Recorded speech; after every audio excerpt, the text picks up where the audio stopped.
bisa mengakses LMS Kominfo itu menggunakan link lms.kominfo.go.id, dan untuk akun loginnya nanti akan diberikan melalui email. Jadi saya sekali lagi mohon maaf, ini belum bisa diberikan karena ada kendala teknis di LMS-nya.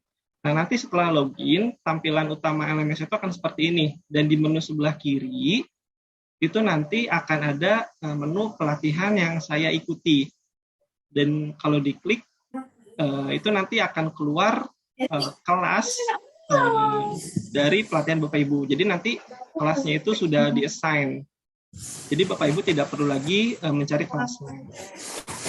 Silakan bisa diklik dan nanti akan keluar. Jadi nanti di LMS-nya tuh sudah berisikan modul, mulai dari modul 1 sampai dengan modul 16. Dan nanti di dalam satu modulnya sendiri akan terdiri dari yang pertama itu bahan tayang, yang kedua itu adalah modul PDF yang bisa Bapak Ibu baca, lalu yang ketiga ada tugas harian, dan keempat tugas akhir. Lalu nanti di beberapa bagian modul itu juga akan berisikan referensi video seperti pengenalan AI atau pengenalan agent, lalu juga nanti akan diberikan contoh-contoh codingan yang dimana kalau misalkan contohnya tuh di modul 4 itu nanti sudah mulai kita coding, belajar coding, dan itu sudah disiapkan juga contohnya tuh dalam Jupyter Notebook. Jadi nanti Bapak Ibu selain belajar codingnya, jadi juga nanti bisa baca codingan yang sudah disiapkan oleh para instruktur. Di sini juga nanti sudah disediakan forum untuk Bapak Ibu berdiskusi. Juga nanti kalau Bapak Ibu lupa silabusnya, itu juga bisa diakses di LMS.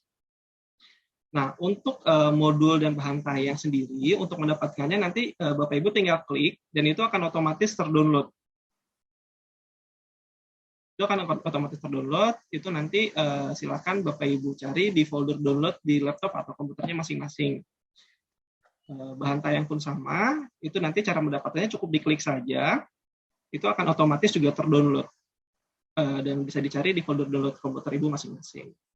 Lalu untuk tugas harian, saat dibuka, itu nanti akan berupa submit, di mana Bapak Ibu akan diminta untuk melakukan submit tugas harian, baik itu berupa dokumen, PPT, Excel, dan lain-lain.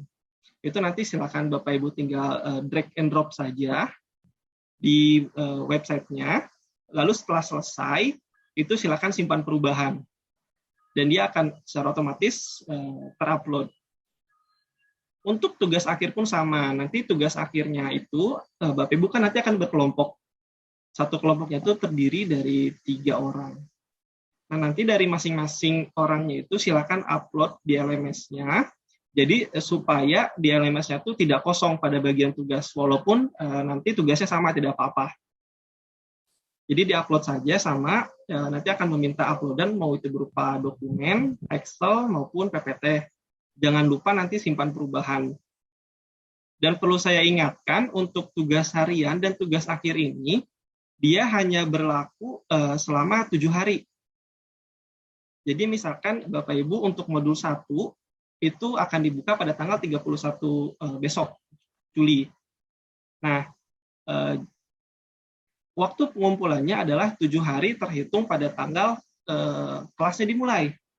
Apabila terlambat 1 hari, maka Bapak Ibu sudah tidak bisa melakukan upload tugasnya. Jadi dianggap tidak mengumpulkan tugas.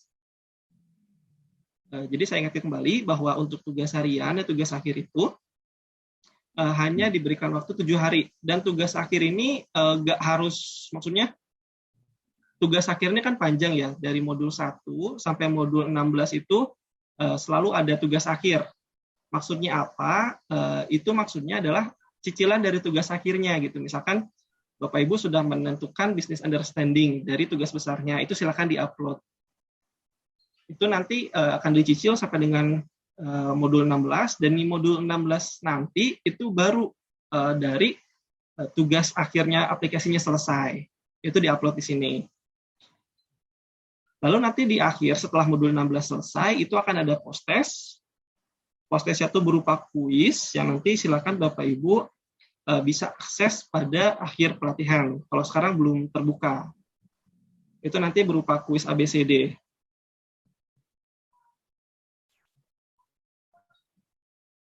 Baik, mungkin dari LMS-nya segitu. Mungkin saya cukupkan juga untuk informasi dari saya. Mungkin kita supaya banyak waktunya untuk berdiskusi, silakan Bapak Ibu, mungkin ada yang ingin bertanya